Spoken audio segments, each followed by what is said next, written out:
Hey there guys, and today we are making some steak and chips. So for the steak today, we are using 2 flank steaks, about 1 inch thick, and these guys have been left out to room temperature so that they can cook evenly. And we're using some curly fries and some asparagus as well as our sides. So let's jump in. First, let's file these guys to the side, and then we can begin to season our steak. For me, I never go too heavy with the steak seasoning. All I use is some sea salt and some coarse ground black pepper, and liberally season with these guys.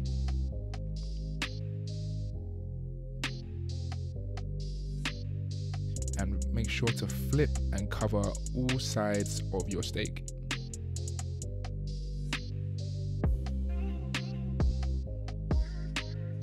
Once I have seasoned, I lightly massage the salt and pepper into the meat just to help it cook into the meat.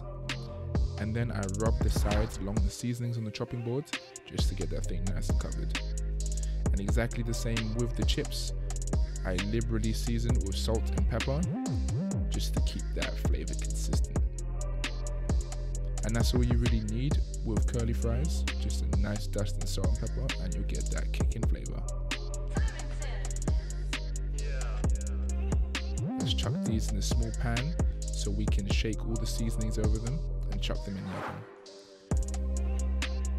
I usually let them cook on about 200 degrees for about 20 to 25 minutes, making sure to shake every 5 minutes. Next, we move over to the hob. We chuck our frying pan over our heat, and then we put in about a teaspoon of vegetable oil.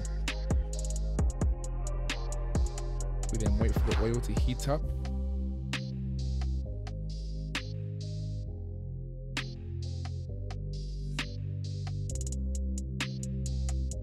We want to get a nice sear on these steaks, hence why we want some nice hot oil. As you see, the steaks are already starting to bubble.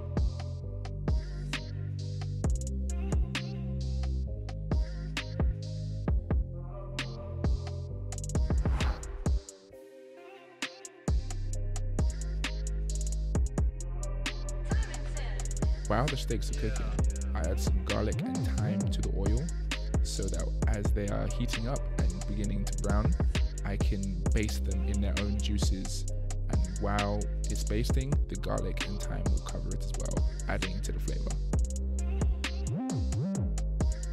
After about a minute, you want to flip the steaks over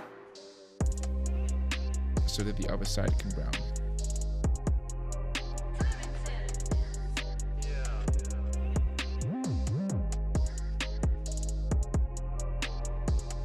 A secondary step, which is equally important, and I like to do whenever I cook steak, is to sear the fat.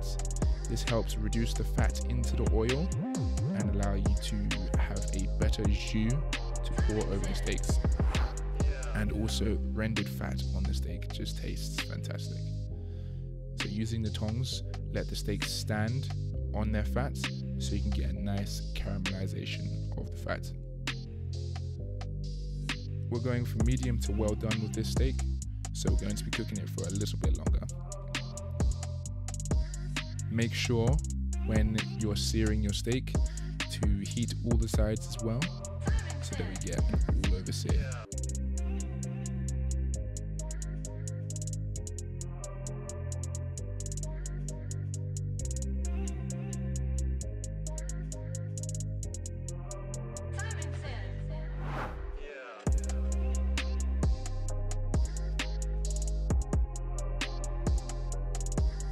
Don't forget to baste your steaks occasionally.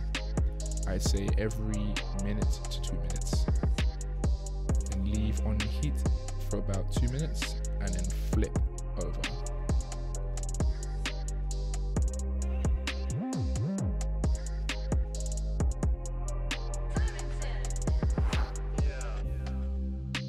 Make sure to baste these guys super regularly to keep all of those delicious juices on the meat. And then when you're ready after the 2 minutes, you can flip the steaks, and look at that. That's exactly what we want. A nice caramelization of the meat. This is looking delicious. And now we do the same on the other side. Wait a few minutes and then baste in its own oils.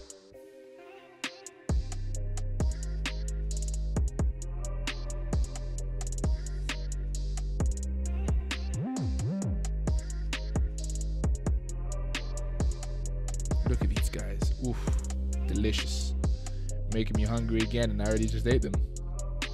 Now, a very important step when cooking steak is, once you finish cooking them, to place them onto a nice warm plate and let them relax. Because as you cook the steak, the muscle fibers tighten up, and if you was to eat it straight away, it will be delicious, but it will be a bit more chewy. You leave it to relax, and the muscle fibers will release, and it will be a much more supple and delicious piece of steak. Don't throw away your oil and your fat, because we're going to cook our asparagus in this. It really helps to add to the flavor of the asparagus, and if you feel like it, you can add a little bit more garlic in there as well, just like how I did. Rolling the asparagus in the fat and the oils to get a nice even coverage. And what we want with this asparagus is a light browning and a slight wilting of the asparagus. As you can see, we're starting to get that nice brown, and I can already see that these guys are going to be delicious.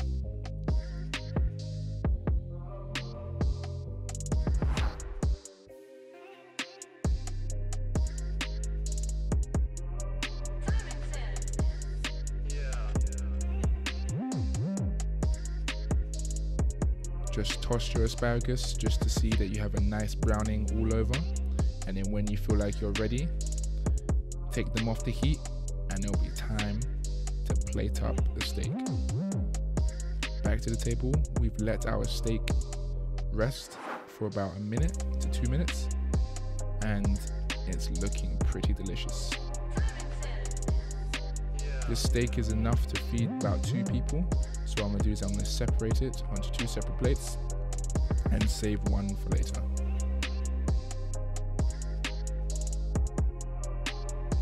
And then we're going to slice this bad boy up.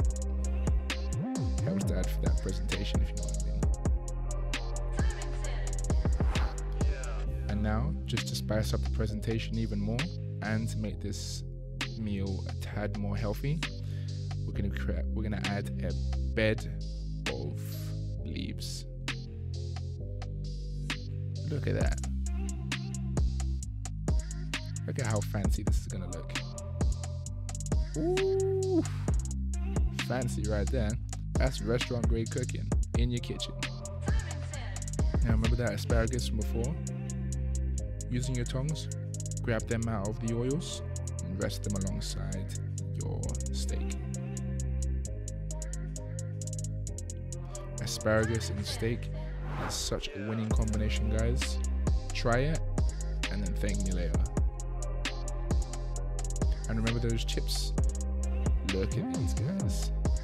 Nice and golden brown. Now we're just using the tongs again to can them onto the plate.